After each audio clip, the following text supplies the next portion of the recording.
John sat alone in his car, gripping the steering wheel tightly. His heart felt like it was being crushed under the weight of his guilt. He had made a terrible mistake, and now his life was unraveling.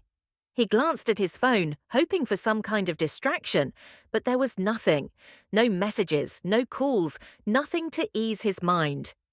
It had been a week since he had visited the Baba, and now everything he held dear was slipping away.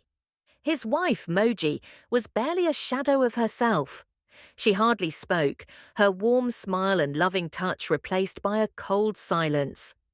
The house felt empty, filled with nothing but tension and fear. He sighed heavily and muttered to himself, "I can't let this continue. I have to do something." John made a decision. He would seek out his friend Charles, the only person he could trust to give him advice. "I have to see Charles," he whispered, starting the car. When John arrived at Charles's house, his friend opened the door with a stern look on his face.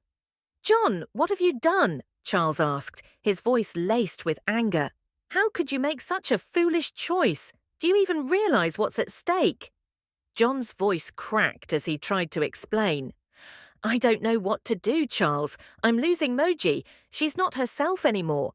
I went back to the barber for answers, but he's gone, vanished. I'm desperate. Please, I need your help." Charles rubbed his temples, clearly frustrated. "John, you have no idea how deep this goes. You've messed with forces you can't control. I don't even know if there's a way to fix this." John's shoulders slumped, but then Charles paused, his expression changing. "Wait, there might be someone who can help. A friend of mine made a similar mistake once. He went mad, but he found a way out, somehow. He might know what to do." John's eyes lit up with hope. "Where can I find him?" he asked urgently. Charles sighed. "It's a long trip, about 26 hours from here. It's far, and it won't be easy, but it's your only chance." Without hesitation, John agreed. That night, he returned home to find Moji sitting in the darkened living room. She stared blankly ahead, her eyes void of emotion. John tried speaking to her, but she didn't respond. Defeated, he kissed her on the forehead and went to bed, determined to leave at dawn. The next morning, John walked into the living room, hoping to find some sign of improvement in Moji, but she was still sitting in the same spot, motionless, her vacant eyes staring at nothing. "Moji," he called softly, kneeling beside her.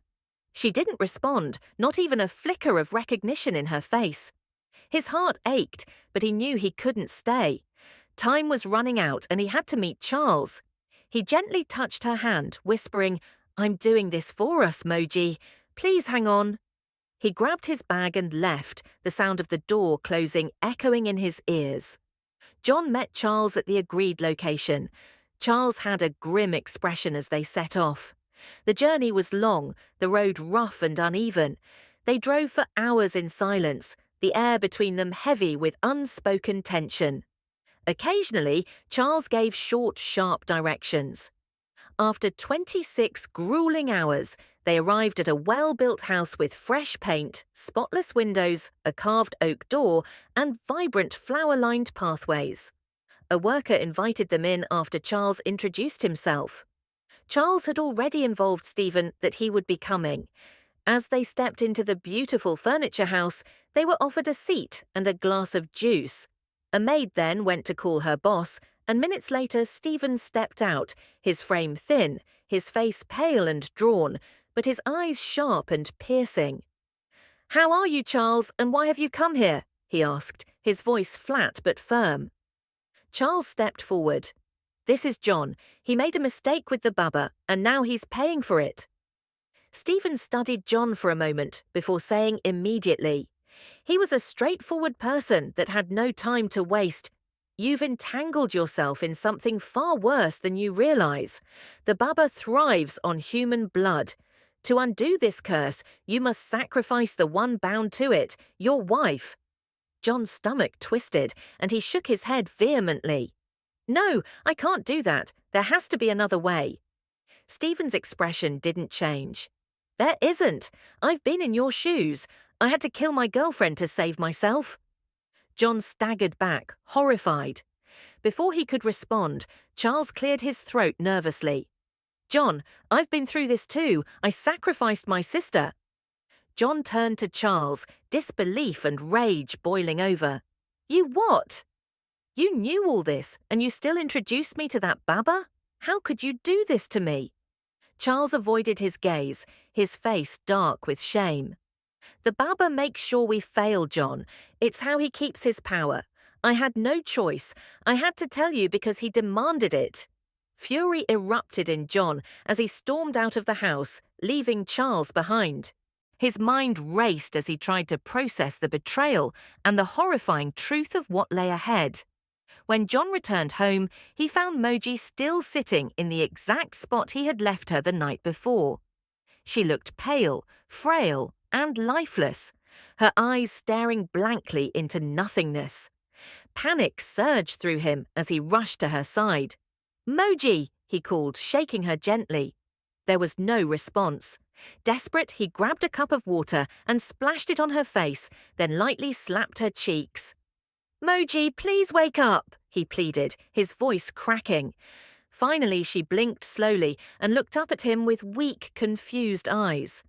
"John, what's happening? What's wrong with me?" she whispered, her voice barely audible. Relief washed over him, but it was quickly replaced by guilt. "You're going to be okay," he said, though he wasn't sure if he believed it himself. John hurried to the kitchen and prepared a simple meal for her. As she sat at the table, eating slowly, he decided to tell her the truth. His hands trembled as he spoke. He confessed everything: the visit to the Baba, the ritual, and the terrible curse that had followed. Moji listened silently, her eyes filling with tears. When he finished, she set down her spoon and stared at him. "This is my fault," she said, her voice trembling. "I pushed you too hard to make things better. If killing me will free you from this, then do it." John's heart broke. "No, Moji, I can't lose you. I won't. I'll find another way, no matter what it takes." The next day, John and Moji prepared to return to the Baba's shrine. The atmosphere was heavy with unspoken fears, but their determination to break the curse drove them forward. Moji, though weak, insisted on accompanying John. "If this is about me, I need to face it with you," she said firmly. John nodded, squeezing her hand as they set off. "You have returned," the Baba said, his voice a low, resonant hum that seemed to echo off the walls. "I told you before there is no other way. Sacrifice her, or the curse will consume you both." John's body tensed, his fists clenching. "You're lying. There has to be another way. Tell me," he shouted, his voice filled with desperation and fury. The Baba remained unmoved, his face devoid of emotion. "The curse demands balance. Blood must be shed to reverse what has been done." John's anger boiled over. With a roar, he lunged at the Baba, his arms outstretched, intending to grab him. But just as his hands were about to make contact, the Baba vanished into thin air, leaving behind only the faint scent of incense and the echo of his chilling words. John collapsed to his knees, his breath ragged, as Moji knelt beside him. "What do we do now?" she asked, tears streaming down her face. He pulled her close, his heart heavy with despair. "I don't know, Moji," he whispered, "but I won't give up on you. Not yet." They left the shrine, the weight of the Baba's warning pressing down on them, unsure of what their next step would be, but determined to face it together. John and Moji returned home after their unsettling encounter with the Baba, but the air between them was thick with tension and unspoken fears. Both were lost in their thoughts, grappling with the Baba's chilling words. That night, John woke to the sound of the door creaking open. His heart pounded as he rushed out to find Moji running into the night, her movements eerily fast and unnatural. "Moji!" he shouted, but she didn't stop or turn back. He chased her through the streets, calling her name, but within moments she disappeared into the darkness. She was on the streets living like a mad woman, and people kept their distance. For the next 2 days, John scoured the town, searching for her. He asked neighbors, called her friends, and even checked the nearby forest. But there was no trace of Moji. Exhausted and broken, he returned home each night to an empty house that felt colder with her absence. Despair gripped his heart, and he began to feel like there was no escape from the curse. On the third evening, overwhelmed by hopelessness, John made a decision. He drove to a nearby bridge, the one overlooking a deep, churning river. Standing on the edge, he whispered a tearful prayer. "Forgive me, Moji. Forgive me for failing you." Just as he was about to step forward, a firm hand grabbed his arm. Startled, he turned to see Moji standing there, her face pale, her hair disheveled, but her eyes clearer than they had been in weeks. "Moji, how did you find me?" John asked, his voice shaking. "I don't know," she replied, her voice trembling, "but I just knew I couldn't let you go." John broke down, and they embraced, both crying.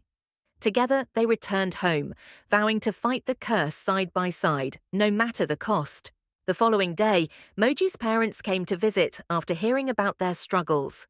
Seeing John and Moji's frail and desperate state, they were horrified.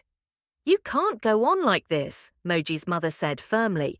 "We know a pastor who has helped others in impossible situations. Let him pray for you." With no other options, John and Moji agreed, clinging to the hope that this pastor might succeed where others had failed. They met the pastor, a calm yet commanding man with a reputation for powerful prayers. After listening to their story, he nodded solemnly. "This is serious," he said. "Breaking this curse will require full surrender." The pastor began an intense 7-day deliverance prayer. Each day, he urged them to renounce everything tied to the Baba's influence. "You must let go of all you gained through him," he instructed. "Donate the money, sell your house, and leave your job. Trust God completely." Though reluctant, John obeyed, giving away their wealth and selling their home. On the 7th day, during the final prayer, the Baba appeared, enraged and threatening. But the pastor's prayers were unrelenting, creating a barrier of protection. Unable to withstand the spiritual power, the Baba screamed and fled. When the prayer ended, the pastor looked at them with a smile. "You are free," he said. "Hold on to God. Never return to that path again." John and Moji sold their home and donated every penny they had earned from the Baba's cursed deal. With nothing left, they moved into a small, modest apartment, leaving their past behind. To start over, John borrowed a little money to open a small business, and together they began rebuilding their lives from scratch. At first it was tough, money was tight, and the sacrifices they made were significant. But over time, things began to improve. John and Moji grew closer, finding strength in each other's support. They celebrated small victories, like their first profit or fixing up their tiny apartment, with heartfelt gratitude. They began to cherish the simple joys of life, a shared laugh, a home-cooked meal, or a peaceful evening walk. Through their struggles, they learned the value of hard work, resilience, and true happiness, lessons far richer than anything wealth could have ever taught them. Their story became a beacon of hope and a warning to others. Couples who heard it were reminded to cherish their relationships and avoid paths that seemed too good to be true. For John and Moji, life might have been simpler now, but it was also richer, with love, peace, and lessons that would last a lifetime. Thank you so much for watching and being part of this journey with us. We hope John and Moji's story touched your heart and left you with valuable lessons about love, resilience, and making the right choices. If you enjoyed this story and want more captivating tales like this, don't forget to like this video, subscribe to our channel, and hit the notification bell so you never miss out. We'd also love to hear your thoughts. Drop a comment below. Share what you learned, how the story impacted you, or even ideas for future stories. Your support and feedback mean the world to us and keep us motivated to bring you more amazing content. Stay tuned for more inspiring and unforgettable stories. Thank you again for watching, and we'll see you in the next one.